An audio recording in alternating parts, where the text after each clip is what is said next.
Baik, assalamualaikum warahmatullahi wabarakatuh. Ketemu lagi bersama channel Sampah TV Official ya. Baik, kali ini saya mungkin banyak ya di luar sana yang tidak mengetahui persis bank sampah itu apa, bank sampah itu seperti apa. Karena mindset di warga kita itu sepertinya belum semua serempak. Dalam artian serempak, mereka taunya bahwa bank sampah itu adalah pengepul atau pengepul rongsok gitu ya, mengumpulkan sampah kering gitu kan. Walaupun sebetulnya tidak sampai di situ gitu. Tugas bank sampah itu seperti apa. Lalu di sini adalah sedikit saya memberi penjelasan, memberi sedikit pengetahuan yang berbagi karena memang saya juga masih tahap belajar ya. Jadi bank sampah itu apa sih gitu kan. Jadi bank sampah merupakan salah satu social engineering atau rekayasa sosial dalam pengelolaan lingkungan di masyarakat yang berperan untuk mengedukasi, mengubah perilaku, penerapan ekonomi sirkular. Jadi bank sampah itu punya tugas lain selain untuk mengumpulkan sampah anorganik dari nasabah, menimbang, mendata, ternyata punya kewajiban yaitu mengedukasi warganya agar memilah sampah dari rumah, agar bisa mengurangi penggunaan plastik, itu kan, terus bisa mengolah sampah organik dari rumah secara mandiri gitu. Itulah salah satu bentuk edukasi kepada nasabah atau warga. Terus mengubah perilaku itu tadi untuk memilah sampahnya, tidak membuang sampah sembarangan. Itu adalah mengubah perilaku, karena memang perilaku ini yang paling susah ya, paling susah dirubah karena memang sudah menahun atau bertahun-tahun yang ada di dalam, yang sering dilakukan oleh warga. Terus menerapkan sirkular ekonomi.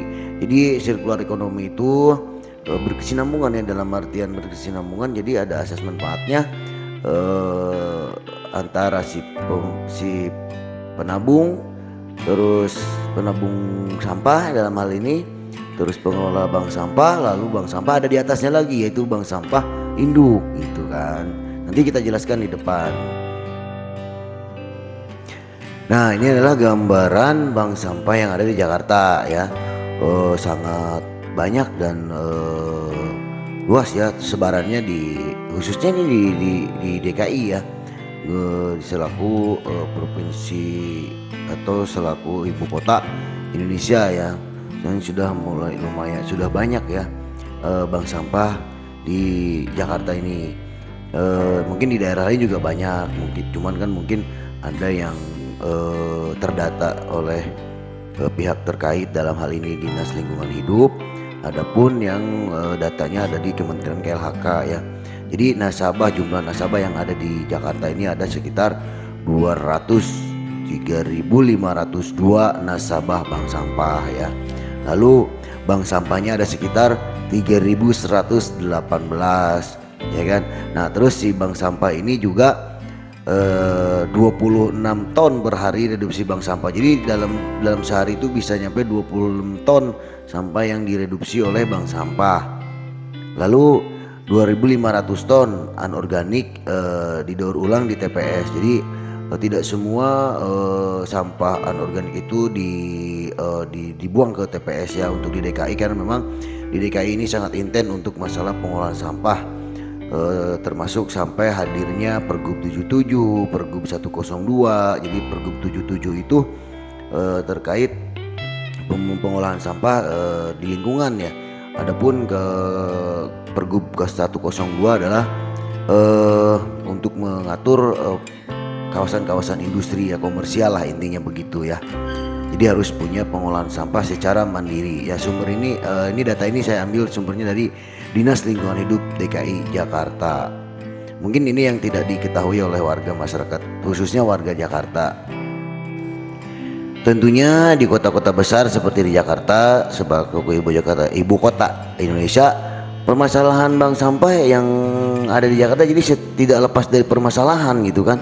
Ya, ini adalah salah satunya, yaitu perlunya peningkatan kesadaran warga sekitar tentang pentingnya pemilahan sampah ya kan, terus kurangnya pemahaman pengolahan sampah yang baik untuk sampah anorganik maupun organik, kurangnya sumber daya SDM yang mau secara serius atau fokus mengembangkan bank sampah, kurangnya sarana dan prasarana, keterbatasan modal, keterbatasan lahan, kurangnya jejaring baik optaker maupun mitra. Ini sumber ini juga saya ambil dari Dinas Lingkungan Hidup DKI ya. Jadi memang permasalahan-permasalahan di bank sampah itu sangat kompleks, dan dalam artian ini yang ada di Jakarta, apalagi di luar Jakarta gitu kan, yang sudah jelas-jelas ada regulasinya, ada pergubnya itu di DKI itu untuk mengatur bank sampah. Yang sudah diatur aja ada regulasinya masih ada permasalahan gitu kan, terkait dengan kurangnya sarana dan prasarana, keterbatasan lahan, apalagi di Jakarta sangat padat gitu kan, dan lahan itu sangat kecil gitu kan, dalam satu lingkup satu RW itu di Jakarta kan wajib punya bank sampah, tapi kan memang keterbatasan lahan jadinya kadang rumah warga sendiri yang dijadikan sekre atau sekretariat bank sampah itu sendiri. Berikutnya target pemerintah terhadap bank sampah ya, sesuai Pergub 33 tahun 2001 tentang bank sampah. Tujuan pergubnya itu mengurangi timbulan sampah, meningkatkan kesadaran peran serta masyarakat dalam pengurangan timbulan sampah, meningkatkan kualitas bank sampah, meningkatkan ekonomi sirkular dalam pengolahan sampah di masyarakat, memberikan kepastian hukum dalam pelaksanaan kegiatan bank sampah. Nah, yang perlu diketahui juga bahwa bank sampah itu terbagi dua, di antaranya adalah bank sampah unit. Bank sampah unit tuh yang ada di RW biasanya gitu kan, di lingkungan lah gitu. Ada juga BSI, bank sampah induk. Jadi bank sampah induk itu membawahi BSI gitu kan. Jadi sampahnya dari BSU itu disetor ke bank sampah induk.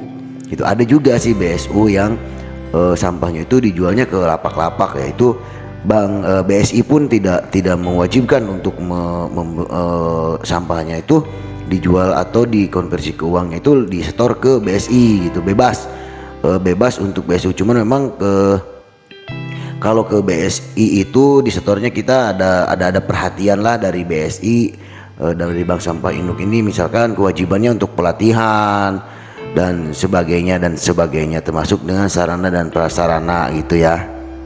Kelebihan kita menyetorkan sampahnya ke BSI adalah kita jadi menjadi mendapatkan perhatian dari BSI, dari pemerintah dalam hal ini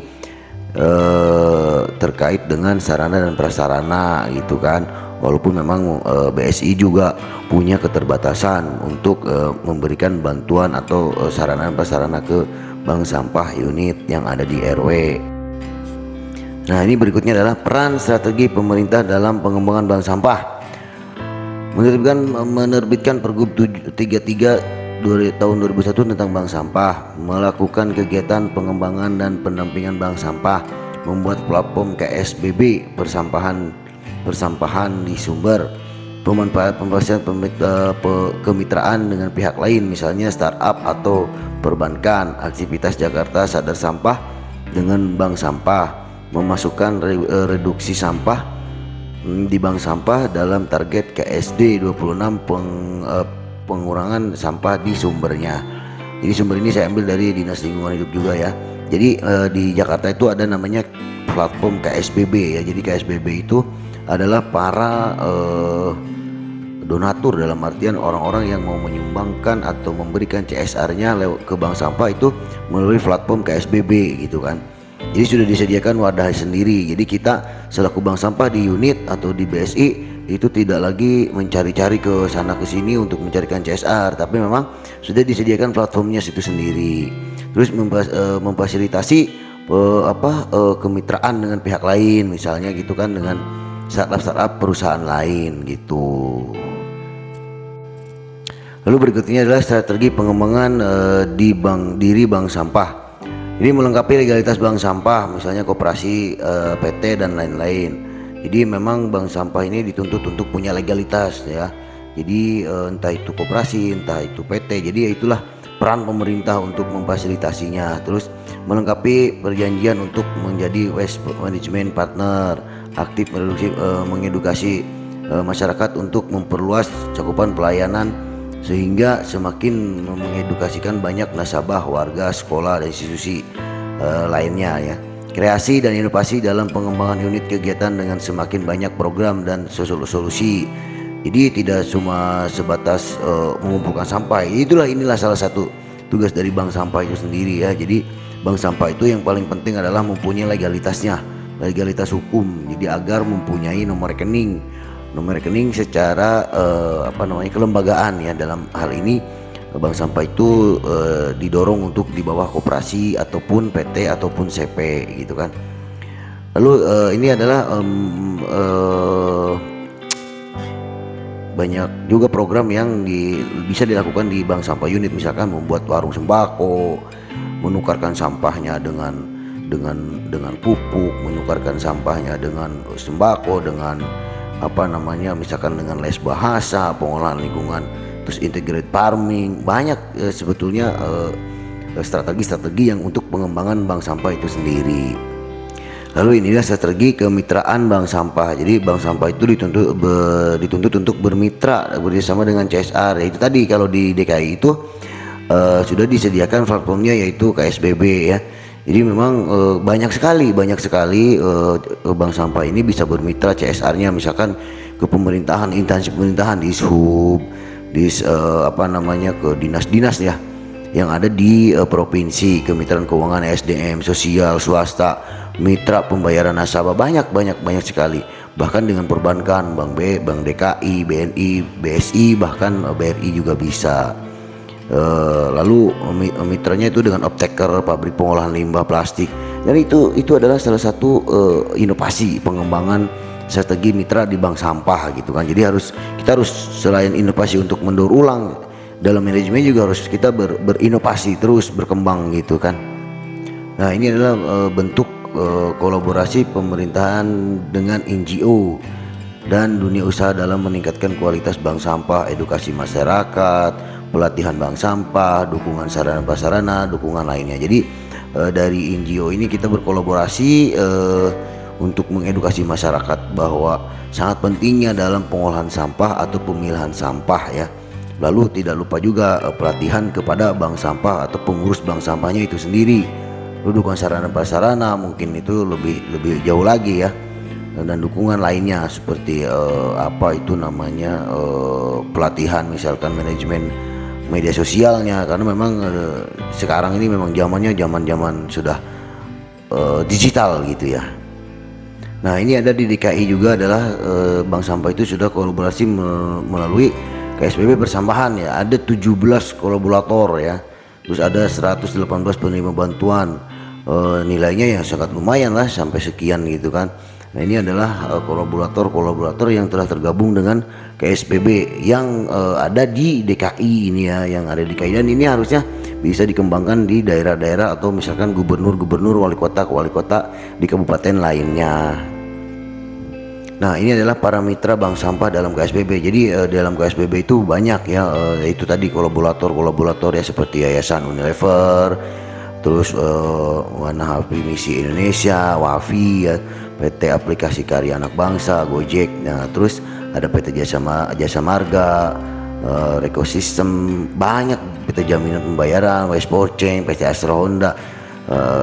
Ini adalah kolaborator yang telah bermitra ke KSBB dalam persampahan di Pemprov DKI. Ini harusnya bisa dicontoh dengan pemerintah lain di daerah lainnya, provinsi lainnya dalam hal ini gitu kan, karena memang ini pengolahan sampah. Jadi sampah ini sangat-sangat kompleks permasalahannya di Indonesia. Nah, bisa juga seperti contoh saya ambil dari Kabupaten Banyumas ya, kalau nggak salah itu ya, itu sampai sudah zero, dalam artian zero, sampahnya tidak dibuang ke TPS lagi. Baik, mungkin itu saja. Mudah-mudahan video ini sampai ke para petinggi, para yang mengerti atau paham dengan regulasi masalah bank sampah. Saya cuma sebatas warga biasa yang mengedukasi warga-warga di bawah agar lebih peduli terhadap lingkungan. Karena harus diingat, TPST atau TPA Rata-rata di Indonesia sudah overload, sudah over kapasitas. Mau sampai kapan kita tidak peduli terhadap lingkungan? Karena apa yang akan kita wariskan kepada anak cucu kita kalau bukan lingkungan yang bersih? Dalam artian lingkungan bersih ya minimal kita tidak menyumbang sampah kepada TPS.